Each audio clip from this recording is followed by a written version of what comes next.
बिस्मिल्लाहिर्रहमानिर्रहीम। अस्सलाम वालेकुम स्टूडेंट्स। आज लेक्चर नंबर 8 करेंगे वर्क प्लेस डाइवर्सिटी।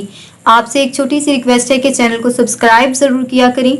अगर वीडियो अच्छी लगी हो तो लाइक ज़रूर किया करें और अपनी कीमती राय का इजहार भी ज़रूर किया करें। इतनी मेहनत के बाद आपको पहले लेक्चर पढ़ाया जाता है, फिर उसके कंसेप्ट्स बताए जाते हैं अलग से, फिर आपको उससे रिलेटेड एमसीक्यूज की प्रैक्टिस करवाई जाती है। तो इतनी ज़्यादा कोशिश और इतनी ज़्यादा मेहनत के लिए एक प्यारा सा कमेंट तो बनता है। तो सबसे पहले हम देख लेते हैं कि इस लेक्चर के अंदर हम कवर क्या करेंगे। इस लेक्चर के अंदर हम कवर करेंगे वर्क फोर्स डाइवर्सिटी। हमने लेक्चर नंबर 7 में भी देखा था कि इंसानों में क्या खसूसियात हैं जो उन्हें एक दूसरे से मुख्तलिफ बनाती हैं। लोगों के दरमियान कोई भी फ़र्क, जैसे इनकी उम्र, पेशा या फिर जियोग्राफिकल जो रिलेशन होता है, लाइफस्टाइल या कंपनी में इनका जो ओहदा होता है, डाइवर्सिटी कहलाता है। तो ये जो तमाम चीज़ें हैं स्टूडेंट्स, ये आती हैं हमारे पास डाइवर्सिटी में। और ये होती क्या है जो एक इंसान को दूसरे से मुख्तलिफ बनाती है। अब ये जो नाम है ये आपके बहुत ज़्यादा इंपॉर्टेंट है, इनको आपने अच्छी तरीके से याद करना है।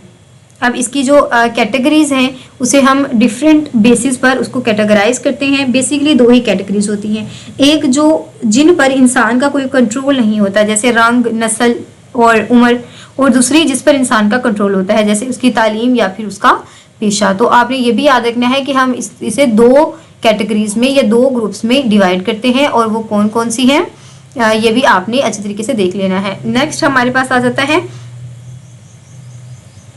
अगर सही से इन्हें मैनेज ना किया जाए तो हमारी टीम पर बहुत ज़्यादा असरअंदाज हो सकती हैं चीज़ें। तो यहाँ पर दो फ़र्क को समझना बहुत ज़्यादा ज़रूरी है। एक है अफर्मेटिव एक्शन, ऐसी ये डाइवर्सिटी मैनेजमेंट नहीं है, ये हुकूमत के दबाव की वजह से, जैसे अब गवर्नमेंट का प्रेशर होता है तो उसकी वजह से हम क्या कर देते हैं कि ख़वातीन और अक़लियतों को नौकरी के ज़्यादा मौक़ फ्राहम कर देते हैं। तो ये एक हमारा जो फैक्टर होता है ये अफर्मेटिव एस्पेक्ट होता है, जबकि एक हमारा होता है मैनेजिंग डाइवर्सिटी। तो ये जो हमारे कुदरती रुझानात होते हैं, ट्रेंड्स होते हैं और बैन अवी के कंपटीशन की वजह से खुद ब खुद पैदा हो जाता है। तो आजकल जो डाइवर्सिटी इसी को समझा जाता है और जो हमारी जो कंपनी का जो मैक्सिमम एसिड होता है वो इसी के ऊपर डिपेंड करता है। तो आपने याद रखना है diversity is considered an asset.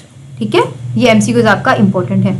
Next हमारे पास है सोर्स ऑफ वर्क डाइवर्सिटी। तो सोर्स हमारे पास कौन से हैं, ये तमाम सोर्सेज हमारे इंक्लूड होते हैं, आप इनको रीड कर लीजिएगा।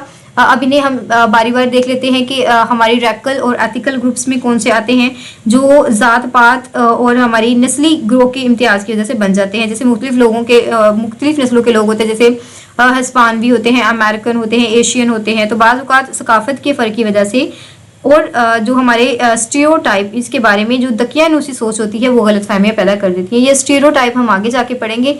इसी तरह जो ओल्डर वर्कर्स होते हैं उनके अंदर भी होता है कि आबादी के लिहाज से बड़ी उम्र के लोगों में इजाफा हो रहा है और अब लोग जल्दी रिटायरमेंट लेने की वजह से ज़्यादा देर तक काम करते हैं। और जेंडर्स का भी बहुत होता है, ये बहुत ज़्यादा अहम पॉइंट होता है कि हमारे जो कुछ ठोस हमारे जो स्टैटिक्स हैं वो ये शो करते हैं कि बड़ी कंपनियों में ख़वातीन कॉर्पोरेटेड अफसर की तादाद 11.9 है। That is the most important कि ख़वातीन जितनी प्रेजेंट कर रही हैं उनकी कितनी परसेंटेज है, 11.9।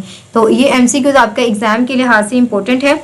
इसी तरह इंट्री और मिड लेवल मैनेजमेंट में ख़वातीन की तादाद 1983 में 83% थी और 1989 में बढ़कर 46 हो गई थी। इसी तरह ख़वातीन के जो मालिकियत वाले कारोबार होते हैं 1972 में उनका अंदाज़ा लगाया गया तो वो 4 लाख थे और अब बढ़कर 9 मिलियन से ज़्यादा हो चुके हैं। तो देखा आपने कितनी ज़्यादा चेंजेस आ रही हैं इन तमाम चीज़ों में। आपने ये वाली जो चीज़ है ना कि पहले कितने थे और अब कितने हो चुके हैं, सिर्फ 4 लाख से उन्होंने ग्रो कितना किया है हमारे पास 9 मिलियन तक, और किया कब है 1972 में। एक और जो चीज़ आई थी कि अमेरिका में आजकल 50% से ज़्यादा शादियाँ तलाक पर ख़त्म होती हैं।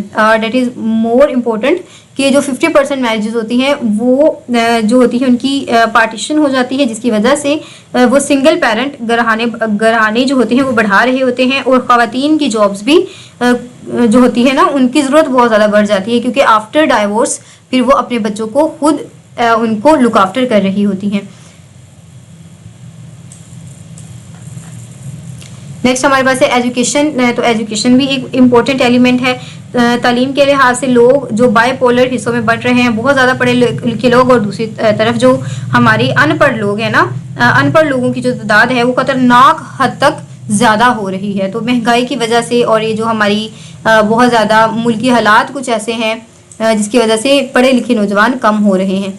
और ड्यूल कैरियर फैमिलीज, ऐसी जो हमारे पास फैमिलीज होती हैं जहाँ पर मियाँ बीवी दोनों ही काम कर रहे होते हैं, जिसकी वजह से कंपनियों में अपनी जो फैमिली की पॉलिसियाँ होती हैं वो बदल रही हैं। और इसी तरह निपोटिज्म, जहाँ पर मियाँ बीवी को एक ही कंपनी में नौकरी की इजाज़त दे दी जाती है, तो इस चीज़ को बहुत ज़्यादा प्रमोट किया जा रहा है। अगर किसी को किसी और सिटी ट्रांसफ़र किया जाए तो कंपनी दूसरे को भी वहाँ नौकरी ढूंढने में मदद करती है। तो ये वाली जो चीज़ें हैं ना, ये बहुत ज़्यादा अच्छी हैं, क्योंकि अगर किसी वजह से ट्रांसफ़र हो रहा है तो कंपनी उनको उस सिटी में जाकर भी सपोर्ट करती है। और रिलीजन और जो हमारे पास कल्चर होता है, तो ग्लोबलाइजेशन की वजह से जो तमाम रिलीजन्स हैं उनको इक्वल मौके दिए जा रहे हैं। पर्सनल एंड डिसेबिलिटीज़, ऐसे लोग जो डिसेबल होते हैं या मजदूर होते हैं, जैसे मजदूरों का जो कानून बना है वो ADA, American with disable act, जिसको 1990 में पास किया गया था, और जो हमें किसके प्रोहिबिट्स डिस्क्रिमिनेशन अगेंस्ट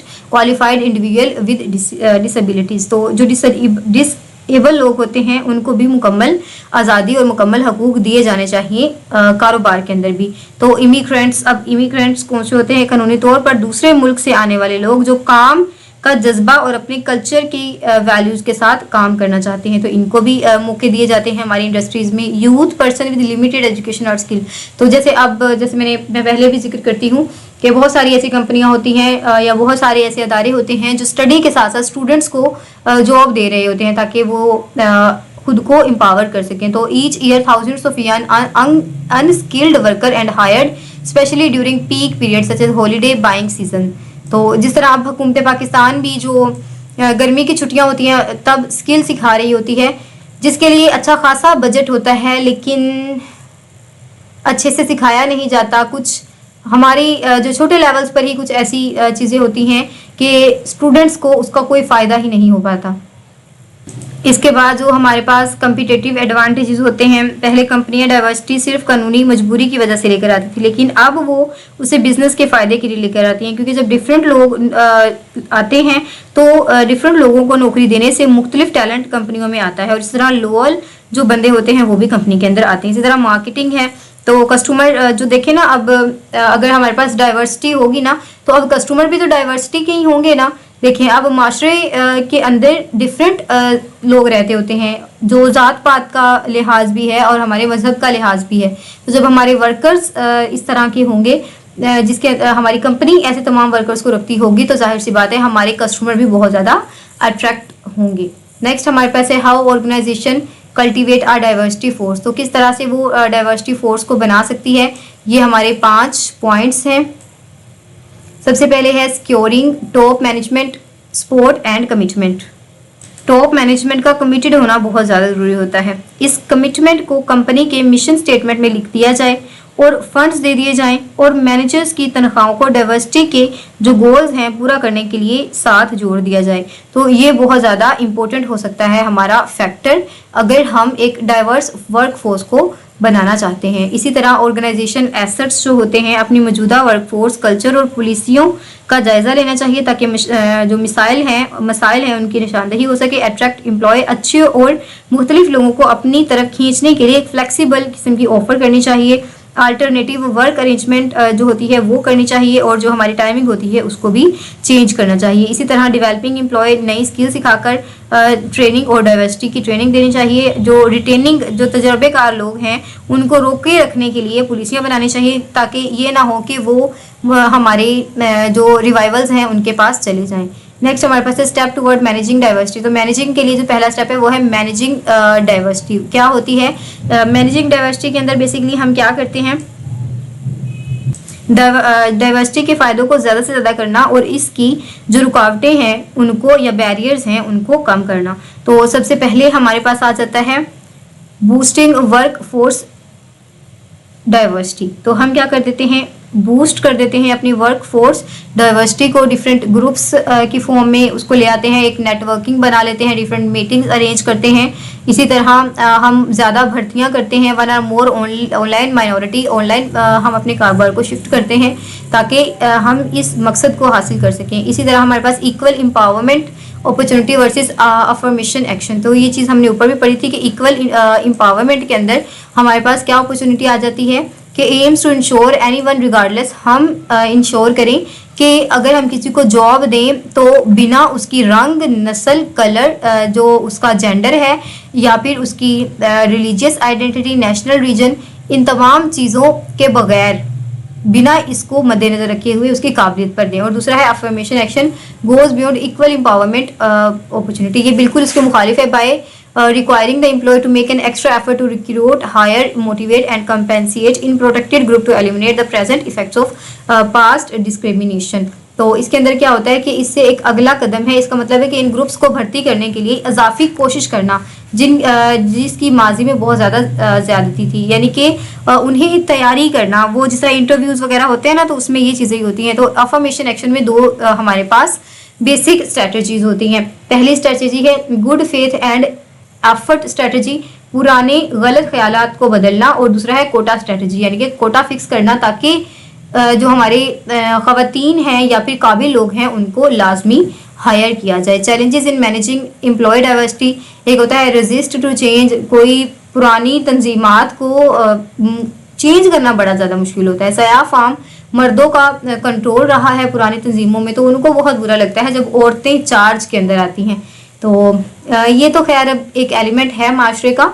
इसके बाद सेगमेंटेड कम्युनिकेशन नेटवर्क्स, तो एक ही नस्ल या जिन्स के लोग अमूमन आपस में ज़्यादा बातचीत करते हैं, जिसकी वजह से कम्युनिकेशन के छोटे छोटे ग्रुप्स बन जाते हैं। तो होता ही है ना कि ये स्कूल्स में भी अक्सर होता था कि डिफरेंट गर्ल्स का ग्रुप होता है, मजाल है वो जो किसी और लड़की से बात ही कर जाए, तो यही हमारी कंपनीज में भी हो जाता था। और इसी तरह रीसेटलमेंट होता है जिसके अंदर बहुत सारी जगहों पर बराबरी के मौके देना या रजाकाना अमल होता ही नहीं है, बल्कि कानून था जिससे कुछ लोग ज़बरदस्ती फोर्स्ड होके नाराज़ रहते थे। ठीक है, जो रूल्स होते हैं ना उनको फॉलो ही नहीं करते। इसके बाद है ब्लैक लैश, तो ब्लैक लैश क्या होती है, अकलीतों और औरतों की डाइवर्सिटी को अपनी तरक्की उनको समझना चाहिए, क्योंकि लेकिन ये चीज़ है ना, जो सयाफ़ाम मर्द होते हैं वो उस अपने लिए धमकी समझते हैं, उन्हें लगता है कि ख़तरा है उन्हें, अगर कोई औरत कामयाब हो जाती है तो वो अपनी अना का मसला बना लेते हैं, तो इसे हम कहते हैं backlash. How to avoid backlash, हम किस तरह से अवॉइड कर सकते हैं। टॉप मैनेज की कमिटमेंट सबको बताई जाए, सयाफ़ाम मर्दों को भी प्रोग्राम डिज़ाइन करने में शामिल करें, और सयाफ़ाम मर्दों के खिलाफ कोई जो दकियानूसी सोच होती है या कोई बात होती है वो ना करें, और जो हमारे मर्द मसाइल हल निकालने में मदद करें और इन्हें इनाम दें, बजाय इसके कि इनके ऊपर इल्ज़ाम लगाएं। ट्रेनिंग के जो मसाइल हैं उनको पूरा किया जाए और फुल टाइम उनको ट्रेनिंग दी जाए। इसके बाद है रिटेंशन, तो अब रिटेंशन क्या होती है ख़वातीन और अक़लियतों को जॉब का मुकम्मल सेटिस्फेक्शन होनी चाहिए। वैसे ज़्यादातर तो ये कमी होती है जिसकी वजह से वो नौकरी जल्दी छोड़ जाते हैं। इसके बाद है कंपटीशन, जैसे जैसे अक़लियतों की आबादी बढ़ रही है जॉब्स के लिए कंपटीशन भी बहुत ज़्यादा सख्त हो रहा है। और लोअर कोहेसिवनेस का मतलब ही क्या होता है, यकजहती, यूनिटी, जो हम मिल के रहते हैं। तो मुख्तलिफ ज़बानों और कल्चर की वजह से लोगों का आपस में मेल जोल और आपस का जो ताल्लुक है वो ख़त्म हो रहा है, जिससे टेंशन बढ़ती ही जा रही है। जिस तरह पाकिस्तान में डिफरेंट जो नस्ल के लोग रहते हैं, डिफरेंट रिलीजियस के लोग रहते हैं, तो अब तो खैर ये फ़र्क काफ़ी हद तक कम हो गया है। अब उतना नहीं है जितना माजी में हुआ करता था। तब तो ये था कि अगर गलती से कोई क्रिश्चियन किसी बर्तन में पानी पी लिया करता था तो वह उस बर्तन को पानी पीने के लायक ही नहीं समझा जाता था। लेकिन इस्लाम इतना स्ट्रिक्ट नहीं है जिस तरह हमने अपनी वो जो कहते हैं ना अना के मसले बना लिए हैं, या व्हाटसोएवर जो भी कहा जाए, तो इतनी स्ट्रिक्टनेस नहीं थी। हमने अपनी जो ख्वाहिशात थी उनको इस्लाम का नाम देकर खुद ही एक अलग सा ही इस्लाम इम्प्लीमेंट कर लिया है। लेकिन अब बहुत सारी जो यूथ है वो इन चीज़ों से बाहर आ रही है, ये बहुत अच्छा पॉइंट है। मिसट्रस्ट एंड टेंशन, तो लोग इनके साथ रहना पसंद करते हैं। और जो हमारे पास जो कम्युनिकेशन के प्रॉब्लम्स होते हैं, सबसे पहले तो यही होता है ना कि मुख्तलिफ होने की वजह से बात समझने और जो सुनने में जो गलत फहमियाँ पैदा हो सकती हैं, क्योंकि एक दूसरे की लैंग्वेज नहीं समझ आती होती, तो लोग इनके साथ रहना पसंद करते हैं और इन जो उन जैसे हों, ठीक है। अपनी वो कहते हैं हम ख्याल और हम परवाज, तो यही रूल होता है हमारी कंपनीज में कि अपनी जो होती है ना मुख्तलिफ लोगों से वाकफियत ना होने की वजह से बदएतमादी पैदा होती है। इसके बाद हमारे पास द मोस्ट इम्पोर्टेंट स्टीरियोटाइप। तो स्टीरियोटाइप क्या होता है कि हम लोगों को उनके असल टैलेंट पर परखने की बजाय उनकी नस्ल या फिर पस मंज़र पर जज करते हैं, जिसकी वजह से हम गलत बंदे को गलत काम दे देते हैं और फ्रस्ट्रेशन भी बढ़ जाती है।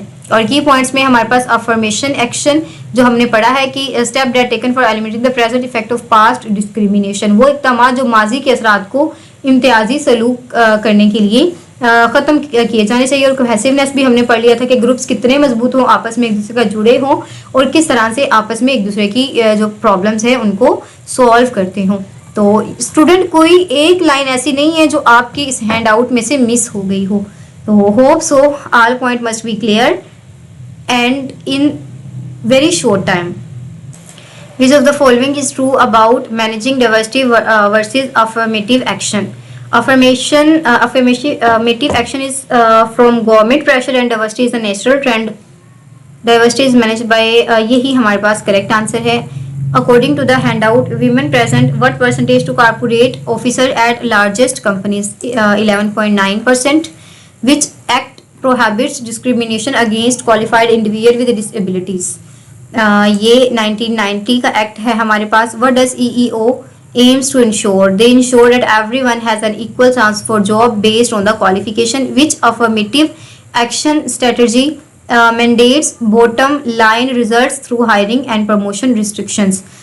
That is a diversity making strategy. No, quotas strategy. What is a stereotype? Stereotype is the seeing and hearing what we expect based on background. What backlash in the context of diversity management? Backlash when diverse work communicate only with their own groups. No, when dominant groups see culture diverse policies as a threat.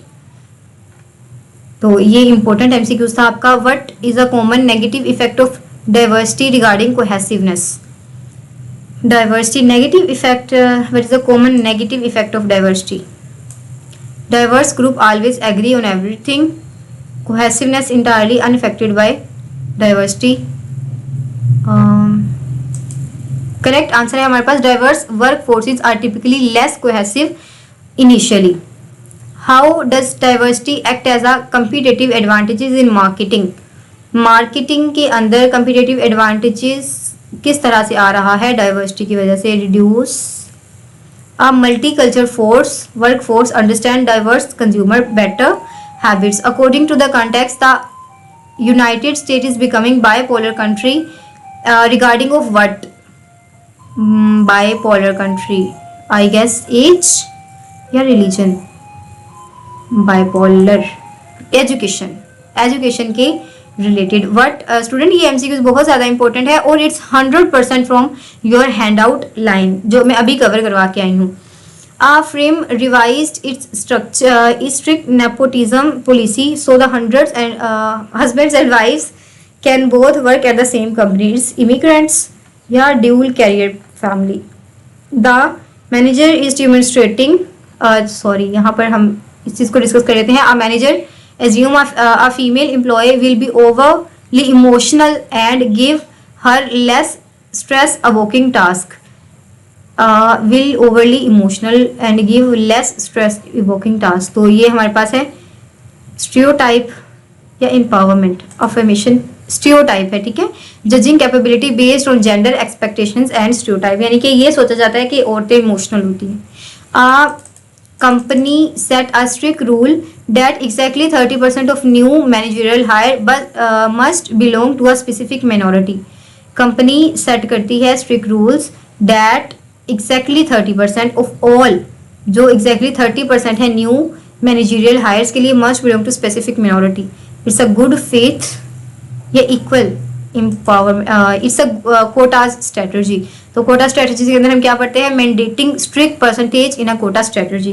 देखिए student, हमने वो hand out पढ़ा है जिसके अंदर ना line को बड़ा ही लंबा चौड़ा करके दिया गया था, और जब हमें इस तरह कंसेप्ट पूछा जाता है ना तो हम क्या हो जाते हैं, बड़े कंफ्यूज हो जाते हैं, समझ ही नहीं आता। तो मुझे तो स्टूडेंट्स यही कह रहे हैं कि मैं हैंड आउट भी पढ़ाऊँ, लेकिन एज आ इंस्ट्रक्टर मुझे ये लगता है कि आपकी ये जो पॉइंट्स मैं आपको लिख कर देती हूँ ये बहुत ज़्यादा इंपॉर्टेंट हैं, और यहाँ से आपको बहुत अच्छी तरीके से चीज़ें कवर हो जाती हैं। लेकिन जैसे आपको अच्छा लगे हम वैसे ही पढ़ेंगे। नेक्स्ट हमारे पास है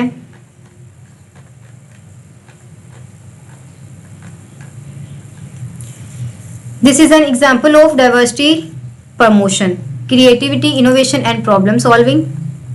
What should management do to avoid backlash? Involving everyone include white men in designing the program.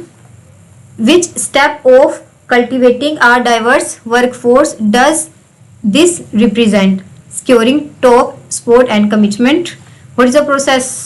What this process called? An HR department examine its promotion policy and identify area where women are held back. An HR department examine promotion policy and identify the area. It's a organizational assessment. A company hire a minority candidate simply to comply with government pressure, not because they value difference. It's a affirmation action जो ज़बरदस्ती करवाया जाता है. A employee of the same race in large company tends to eat lunch only with others and share information among themselves. Large company tends to eat lunch only with each other, एक दूसरे के साथ खाते हैं, तो ये हमारा segmental communication होगी या ऑर्गेनाइजेशनल असेसमेंट या good faith. It's a segmental communication, वो अपने दोस्तों के साथ ही कम्युनिकेट करते हैं। और a company offer flexibility work hours and day care assistant to attract highly qualified work mothers. Highly qualified it's a stereotype या फिर attracting employees, it's attracting employees.